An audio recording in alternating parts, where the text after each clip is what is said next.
کبھی گھروں میں قرآن کھلتا تھا، صبحوں کا آغاز قرآن کی تلاوت سے ہوا کرتا تھا، آج صبح کا آغاز فیس بک سے ہوتا ہے۔ کبھی گھروں سے قرآن پڑھنے کی آواز آیا کرتی تھی، آج پاپ میوزک کی صدائیں سننے کو ملتی ہیں۔ پھر یہی وجہ ہوئی نا کہ آج ہر بندہ کہتا ہے میرے اوپر کسی نے ٹونا کر دیا ہے، کسی نے جادو کر دیا ہے، بدروحوں کا سایہ ہے، ہمارے گھر کے اوپر کسی نے جو ہے وہ کچھ کر دیا ہوا ہے۔ میں کہتا ہوں کہ تمہارے گھر میں قرآن جو نہیں ہے پھر بدروحوں کا ہی سایہ ہونا ہے۔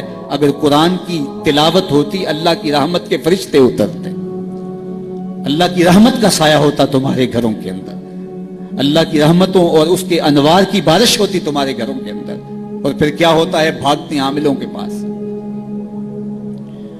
اور عامل تو کہے گا کہ تجھے کچھ نہیں ہے، کتاب اللہ سے دوری کا نتیجہ ہے، بد عملی کا نتیجہ ہے، دین سے اعراض کا نتیجہ ہے، تو پھر اس کا تو کاروبار وہیں ختم ہو گیا۔ وہ کہتا ہے تو وقت پہ آ گیا ہے، اگر 2 دن لیٹ ہو جاتا تو یہ تعویذ تو چل جانے تھے۔ پھر مریض بن جاتا ہے ذہنی، اور جو قرآن کی چوکھٹ پہ سلامی نہیں دیتا اس کو پھر اس بابے کی، اس عمل کی چوکھٹ پہ سلامی بھی دینا پڑتی ہے اور اپنا مال بھی گوانا پڑتا ہے۔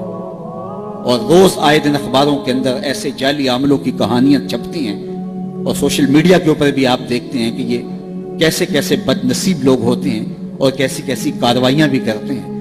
قرآن سے دوری کا نتیجہ ہوا کہ ان کی چوکھٹ پہ رسوا ہونا پڑا۔ اگر گھروں میں قرآن کی تلاوت کا معمول ہوتا تو قرآن زندگی دیتا، قرآن روشنی دیتا، قرآن برکت اتارتا، قرآن کے دم سے رحمات کا نزول ہوتا، رحمتوں کے فرشتے اترتے، گھروں میں چراغاں ہوتا، اندر کے روگ مٹتے، بیماریاں ختم ہوتی، اللہ کی قربت نصیب ہوتی، حضور کے قلب سے قربت کا نور نصیب ہو جاتا۔ اس کتاب سے دوری کا نتیجہ ہوا کہ آج ہم رسوا ہو گئے۔ تو جس نے قرآن سے رخ پھیرا، جس نے قرآن سے منہ پھیرا، وہ رسوا ہو جائے گا۔ قیامت کے دن رسول اللہ صلی اللہ علیہ وآلہ وسلم اللہ کی بارگاہ میں یہ شکایت کریں گے۔ سورہ الفرقان اٹھائیے، وقال الرسول یا رب ان قوم اتخذوا هذا القرآن مہجورا۔ قیامت کے دن حضور علیہ السلام اللہ کی بارگاہ میں عرض کریں گے، مالک میری قوم نے قرآن کو چھوڑ دیا، یہ نسخہ جامعہ تھا، یہ کتاب شفا تھی، یہ نسخہ رحمت تھا، یہ صحیفہ نور تھا، اس کے ہوتے ہوئے تمہیں زندگی کی ہر شے نصیب ہو جاتی، لیکن اس کو چھوڑ کر در در کی رسوائی مقدور ہو گئی۔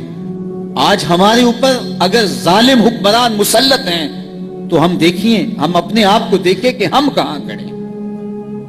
ہم اللہ کے دین سے رخ تو نہیں پھیر چکے، اس کے دین کو ہم چھوڑ تو نہیں چکے۔